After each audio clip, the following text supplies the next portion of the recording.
Marcelo, como é que a imprensa pode escapar dessa armadilha? E eu não consigo identificar um termo diferente, que é a cobertura desses tais generais palacianos, porque você não tem acesso.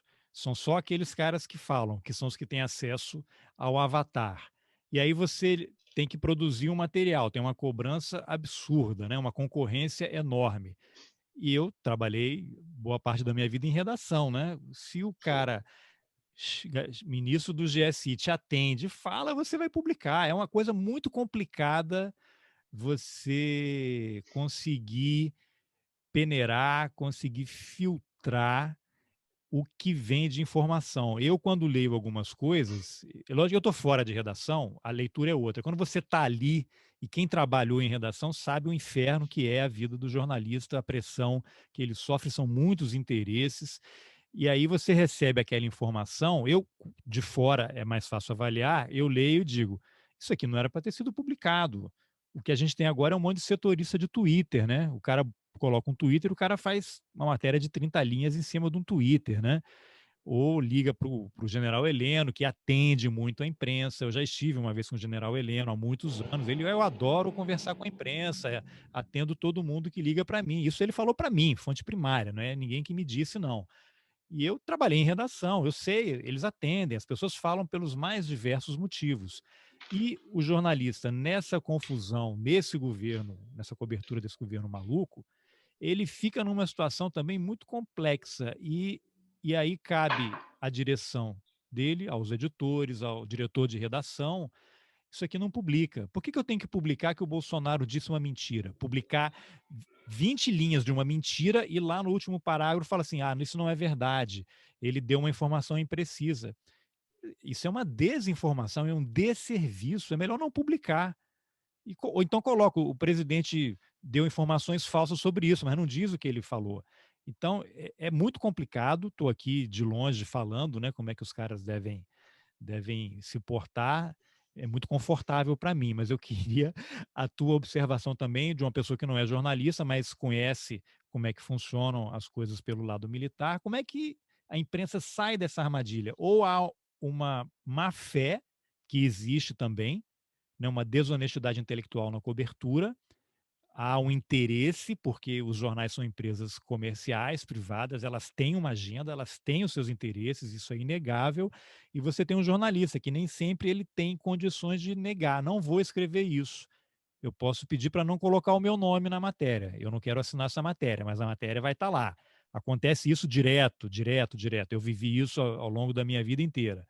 Ou você pede demissão, e aí você pode pedir demissão, né? Você tem dívidas, tem família.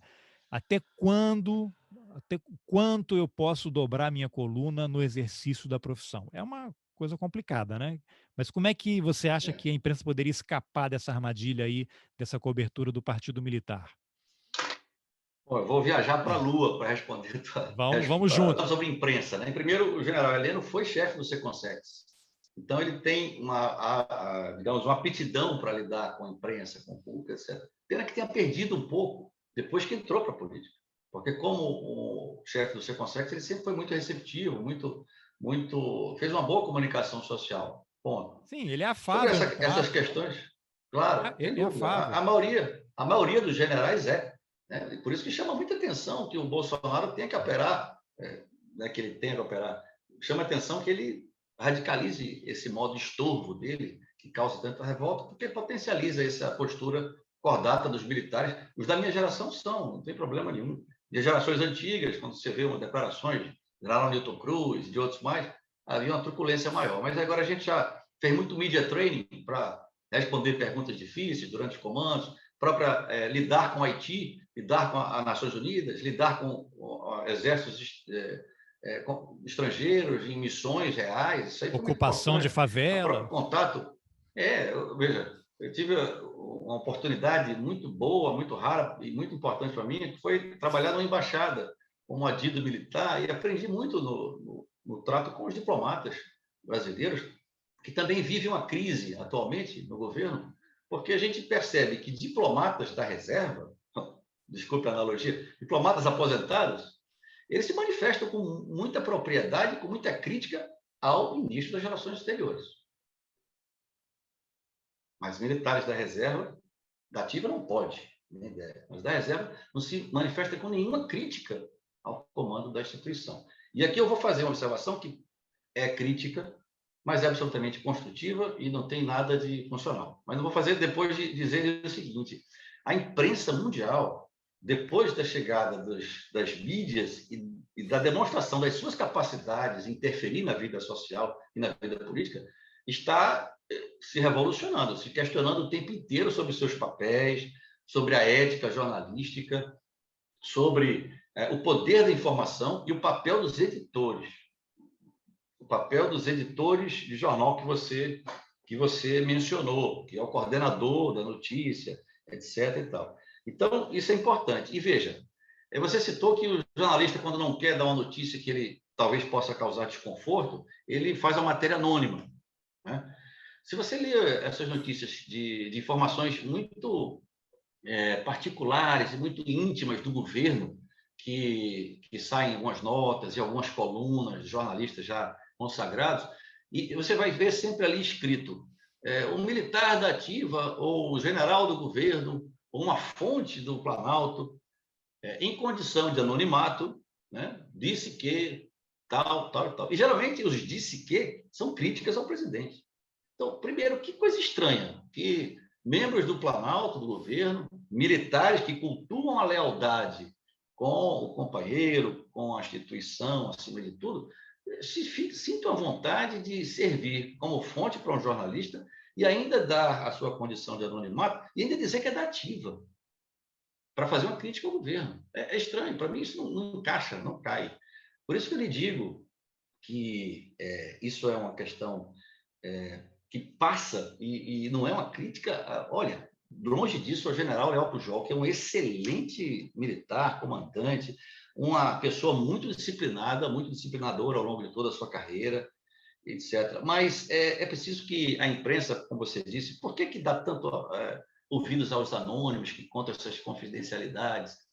É preciso arrumar uma outra pauta para a imprensa se ocupar de algo mais relevante do que analisar um Twitter ou uma arenga, como a gente chama por aqui, como se diz, uma briga de Twitter, né? Uma questão de... Uma treta. Uma treta, pronto. Uma treta entre um ministro Heleno e um jornalista que escreveu uma coisa, etc. Aí fica se perdendo tempo. Vamos mudar a pauta? Eu vou dar duas dicas aqui para mudar uma pauta para algo relevante.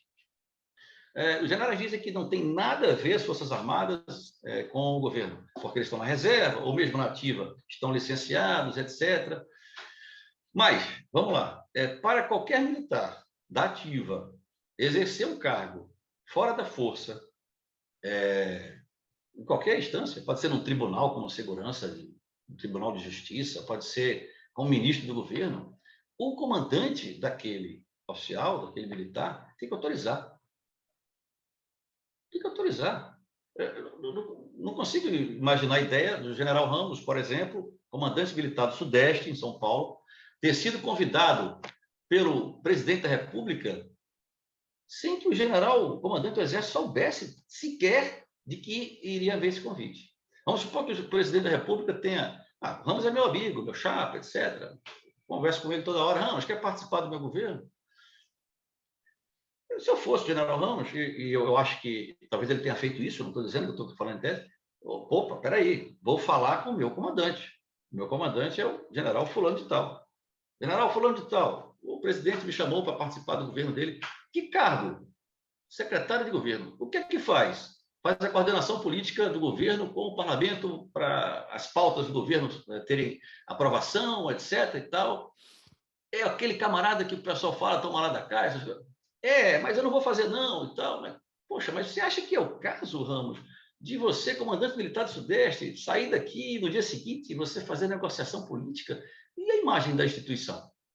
Veja, Carlos, alguém já perguntou para o comandante do Exército quais foram os critérios que ele utilizou para autorizar, ou, se não é autorizar, para pelo menos não chegar para o seu colega de turma de AMAN? Enfim, não é pouca coisa um colega de turma de AMAN, é quase como um irmão, que é o presidente da República, dizer, capitão, Bolsonaro, meu chapa, meu amigo, meu companheiro, você não acha que vai estar atrelando a imagem das Forças Armadas se você tiver um general que é da ativa, comandante militar do Sudeste, exercendo cargo de coordenação política do seu governo? Não, eu acho, pode ser que sim, vai fazer assim, não faz isso não, escolhe outro. Então, olha, tem tanta pauta para a imprensa, pauta séria, para o bem do Exército, para o bem das Forças Armadas, para o bem da política, que se possa explorar. Como é que se deram essas nomeações? Foi baseado em que critérios? Vamos esperar quando para resolver e para ir atrás disso que importa, disso que interessa? E com relação à imprensa, a imprensa em peso apoiou a ditadura, o golpe de 64. Acho que só o diário do Weiner que manteve a posição pró-Goulart. Com 10 anos, 5 anos, 15 anos, a imprensa mudou seus editoriais.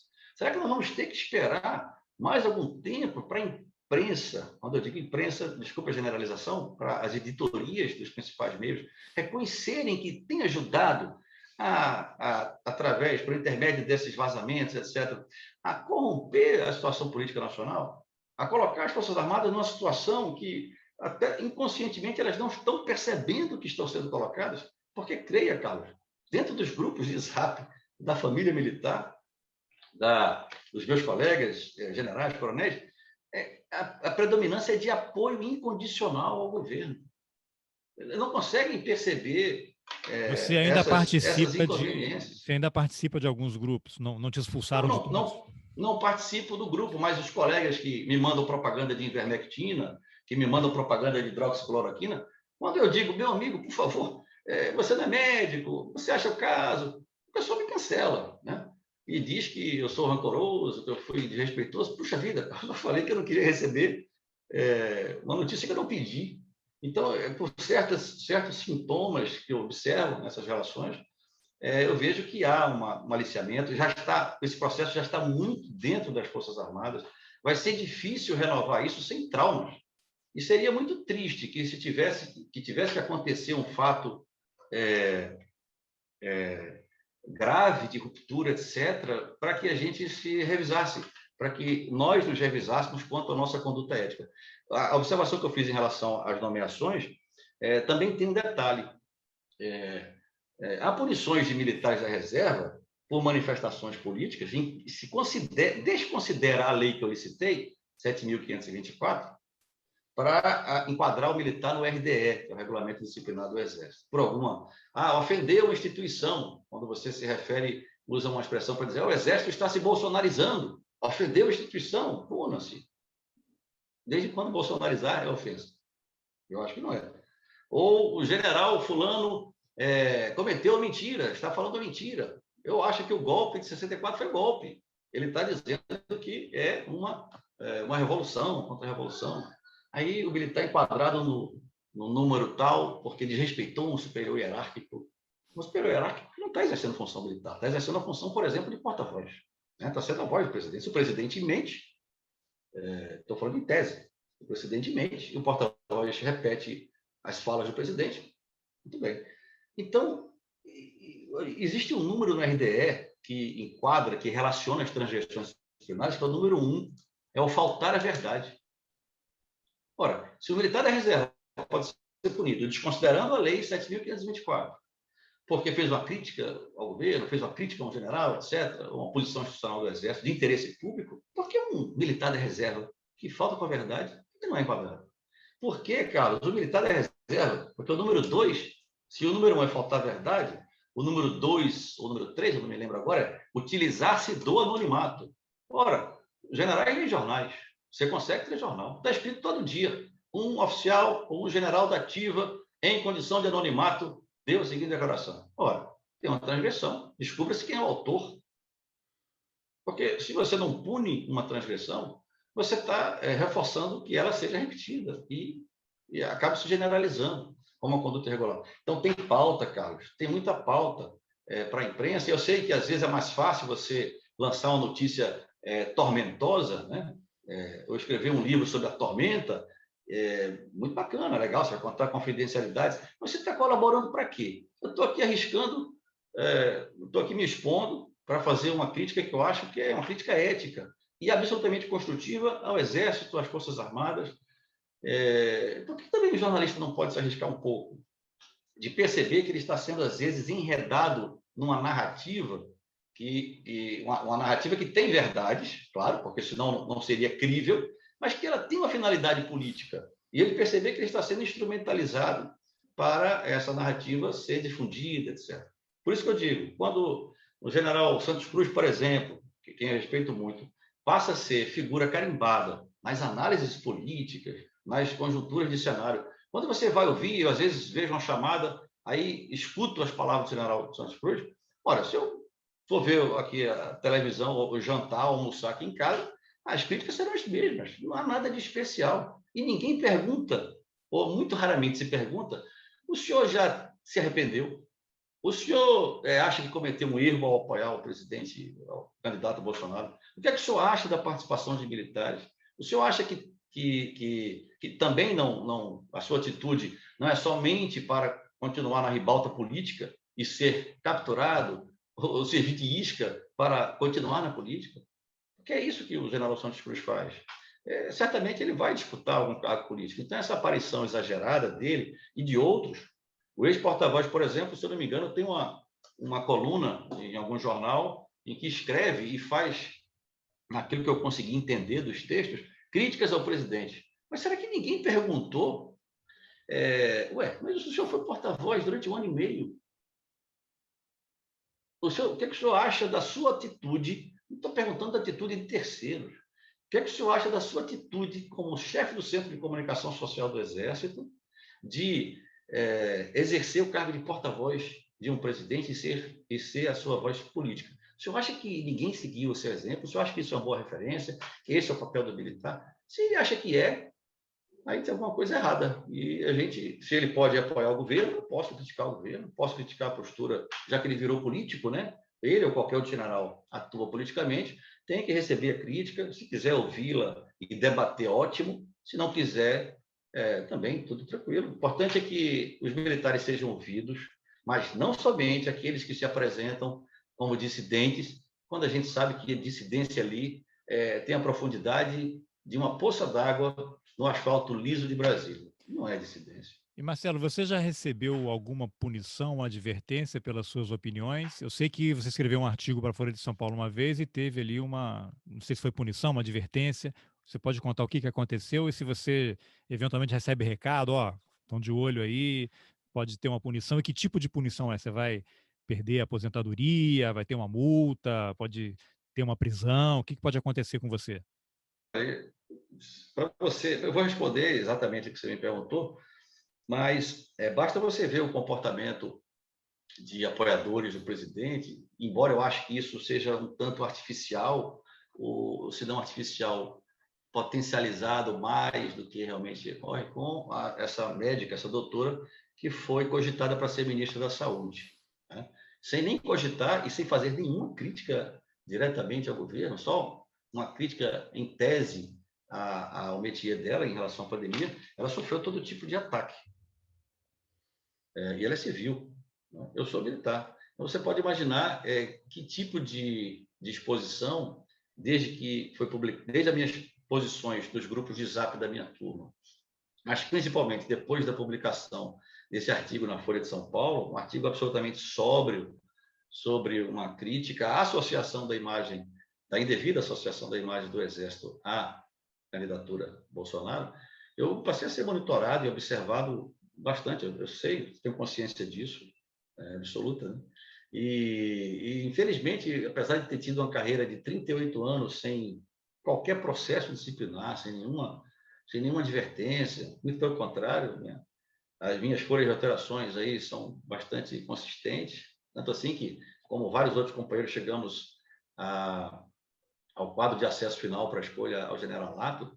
Eu sofri, sim, 2 punições na reserva, em 2019, por postagens que fiz no Facebook, quando eu estava começando a manejar o Facebook, porque na ativa eu não usava redes sociais como costumam usar, eu usava muito pouco, né?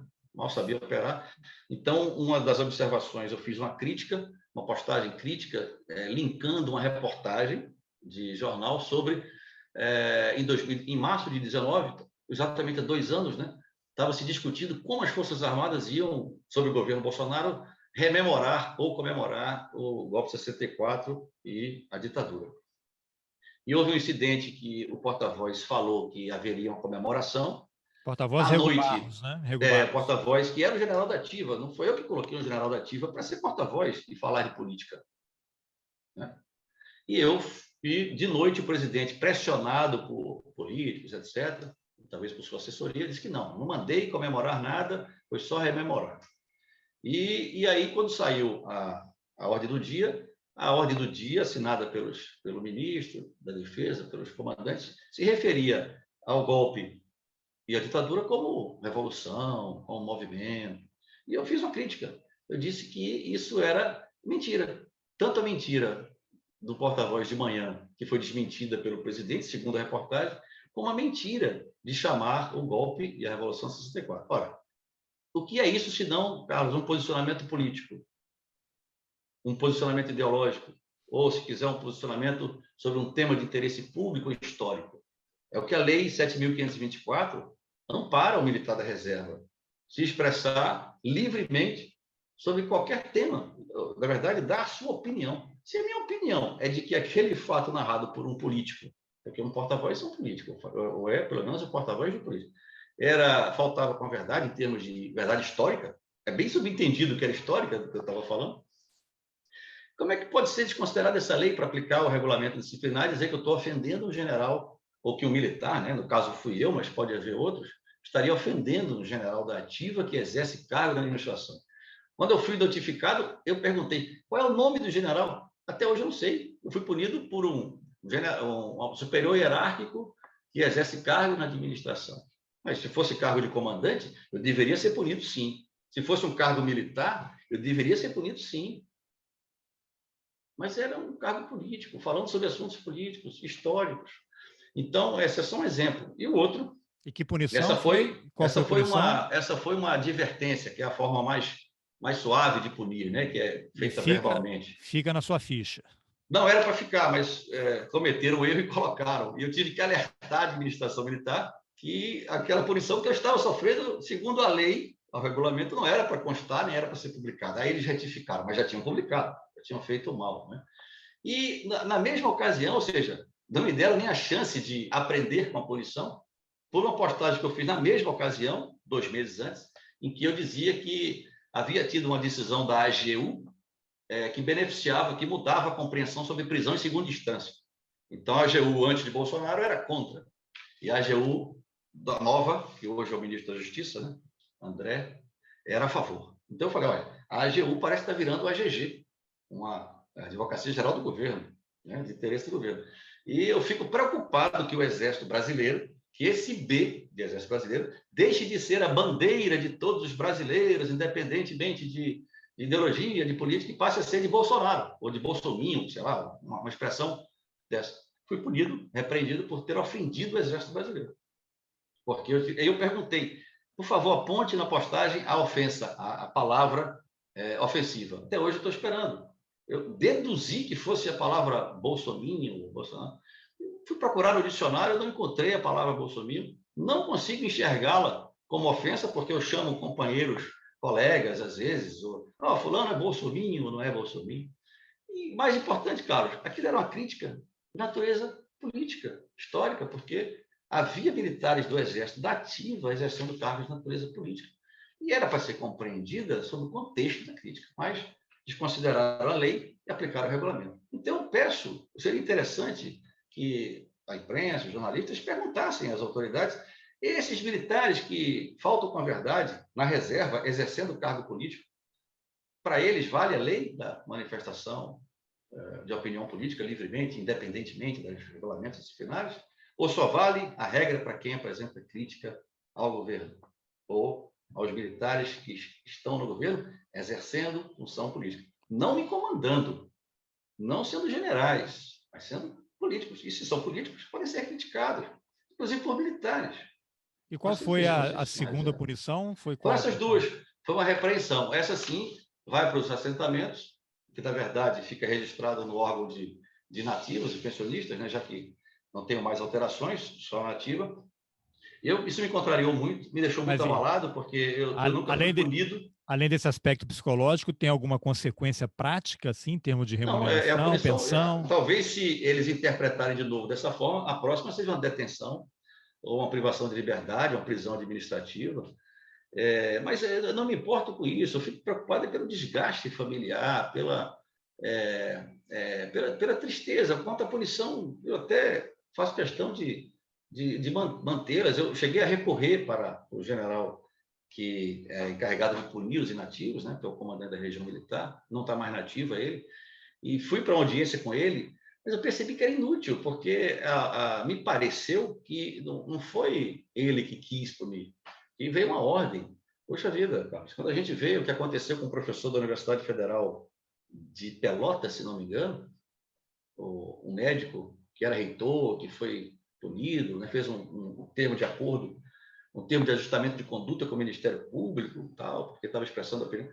Isso realmente é o resultado da militarização da sociedade, ou seja, são regras disciplinares que são muito próprias do militar nativo, que estão contaminando a vida social, nas universidades, na expressão da opinião política. Tem gente sendo processada por lei da segurança nacional, a lei de 83, que já deveria ter sido revisada há muito tempo para se adequar, sem dúvida, ao ordenamento de lei de 88, e continua servindo de amparo para o rapaz aí, o youtuber, Felipe Neto. influenciador Felipe Neto, né, sendo importunado por apresentar a opinião dele sobre uma crise que está vendo.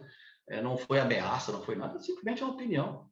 Então, é essa generalização de regulamentos, de normas de conduta que são próprias da vida militar e estão passando para a vida civil das pessoas.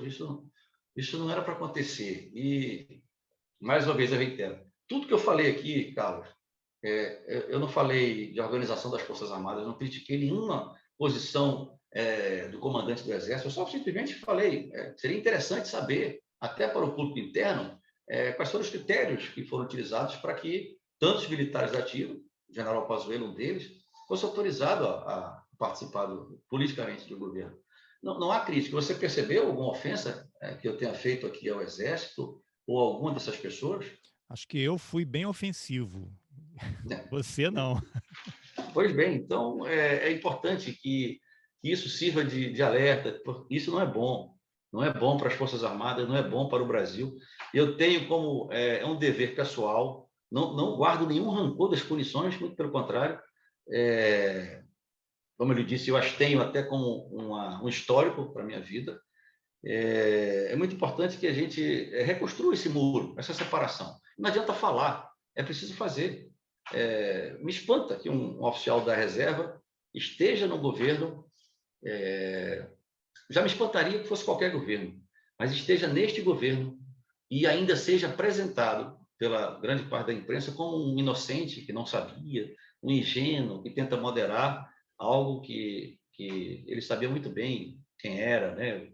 A pessoa que era, que sempre foi, e que eles potencializam para parecerem confiáveis. Eu acho que a pior coisa que pode ter é o país depender de um general ingênuo, né? Generalato não é lugar para pessoas ingênuas, né? Eu acredito que não. Tá bom. Marcelo, então eu queria que você, de forma resumida, o que tem nesse capítulo do livro que você escreveu, o capítulo chamado A Palavra Convence e o Exemplo Arrasta, a gente falou um pouquinho ao longo da entrevista, mas que você desse uma amarrada resumida aí para quem está muito interessado em saber o que tem e que finalizasse com um comentário como é que a gente sai dessa encrenca, né? A política entrou nos quartéis e como é que ela vai sair? De que jeito vai sair?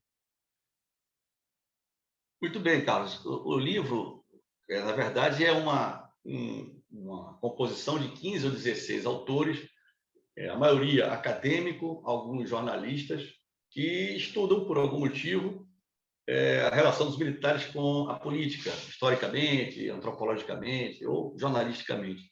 E eu fui convidado pelo professor João Roberto, que é o organizador, a contribuir com um capítulo.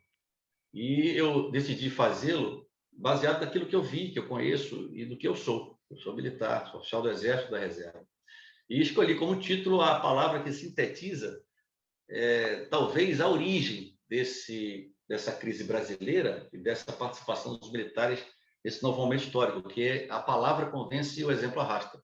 É um ditado popular, mas que mostra muito bem que essa questão toda depende de liderança, né? Porque quando você observa o governo, e isso vale para este governo, para qualquer outro, em tese, a participação dos militares se dá hierarquicamente, né? Os generais nos primeiros escalões e assim por diante, e a ocupação em ampla frente, em grande profundidade.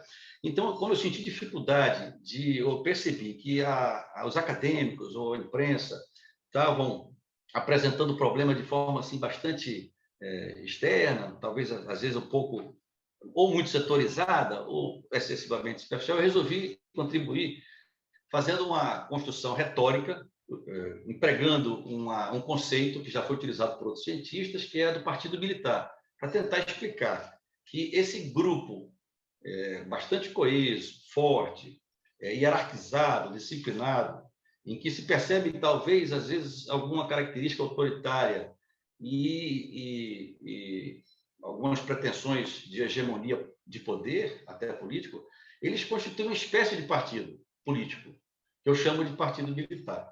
Então, eu procuro caracterizar isso por intermédio da categorização daquilo que eu acho que integra um partido político consistente. Então, eu faço a apresentação de fatos e de eventos deste governo e de antes de um pouco deste governo e mostro dentro de algumas características esses fatos. Então, o partido político tem uma memória histórica e uma vocação institucional. O partido militar também o tem. A memória de estar sempre intervindo na vida política nacional como protagonista. E a vocação de fazê-lo sempre com o objetivo de salvar a pátria, salvar a nação dos seus inimigos, geralmente internos.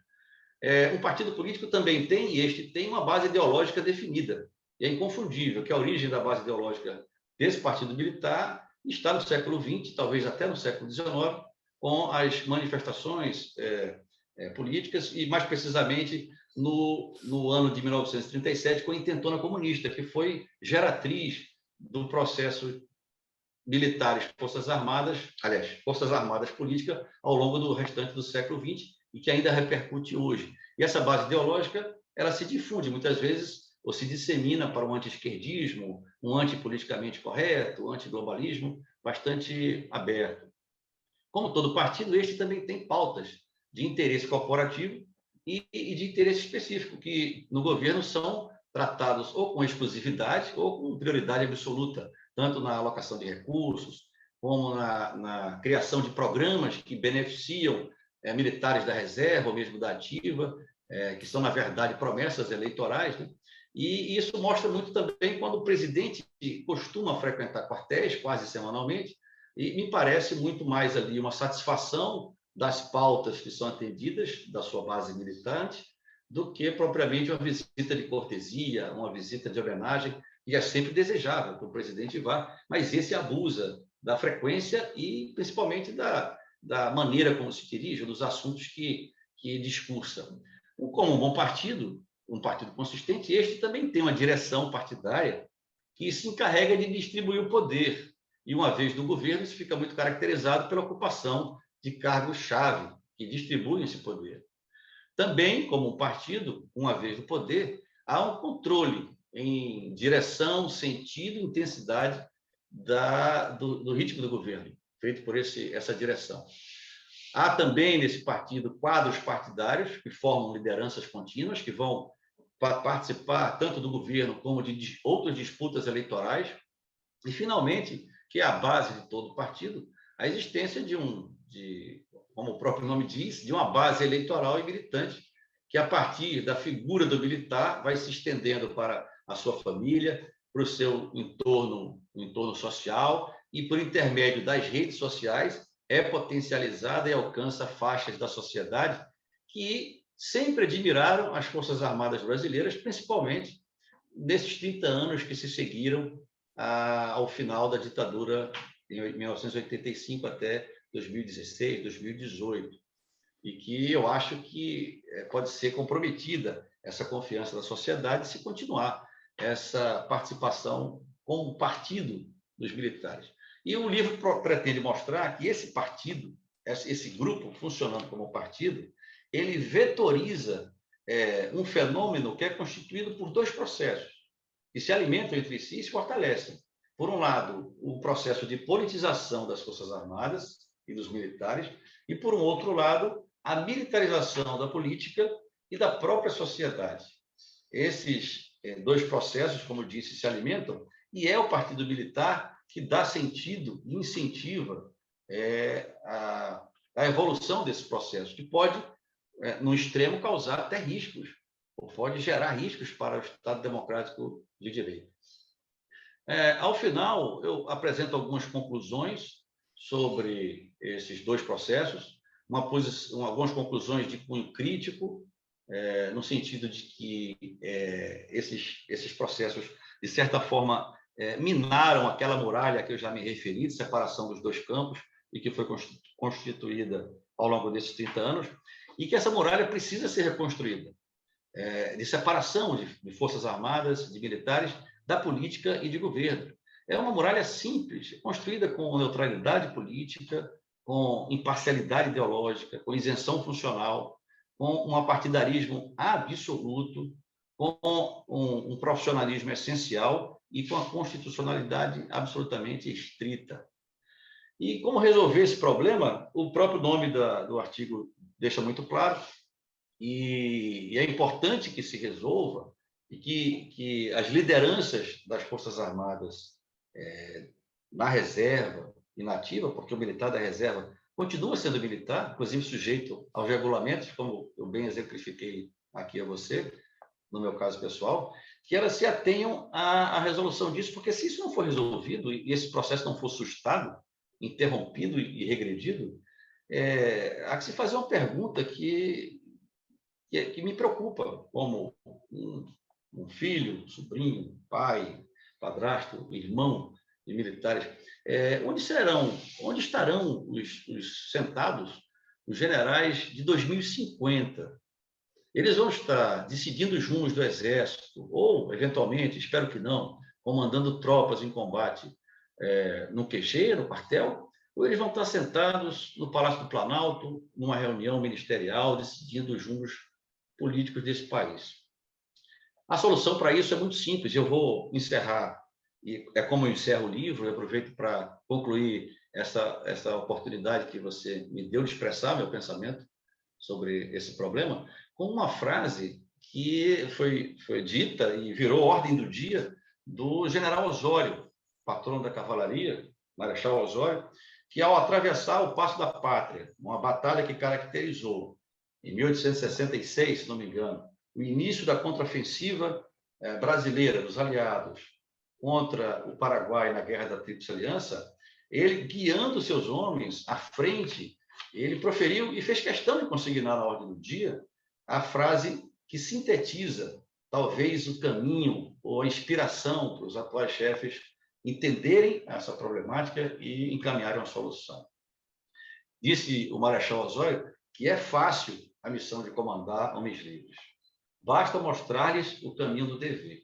E o caminho do dever, Carlos, para o militar das Forças Armadas do país democrático, não é governar politicamente o país, não é aderir a polos de luta política ou social, é simplesmente cumprir o seu dever de estar preparado para lutar uma batalha, para lutar uma guerra e vencê-la. Então, eu acho que isso, do jeito que eu comecei com um exemplo, arrasta. Essa palavra do general Osório é fundamental para que se entenda os caminhos para resolver essa questão que me aflige pessoalmente e acho que deve afligir as Forças Armadas brasileiras, as nossas lideranças políticas e o país como um todo, que é um país de todos, independentemente de pretensões ou de preferências políticas, ideológicas, históricas ou simpatias. É um país de todos os brasileiros. As Forças Armadas devem servir a todos os brasileiros e não somente a parcelas ou partidos.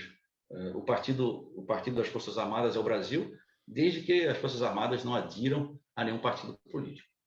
Então, eram essas as palavras, o artigo era esse. Eu espero que contribua aí com essa reflexão, com o debate nacional. E é muito importante que esse debate saia das Forças Armadas, porque é saindo delas que vai conseguir entrar nelas.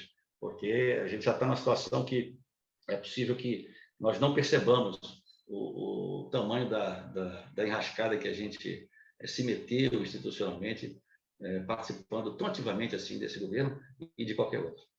Tá bom, Marcelo. Obrigado pela coragem e pela entrevista. Muito obrigado, Carlos. Estou à disposição.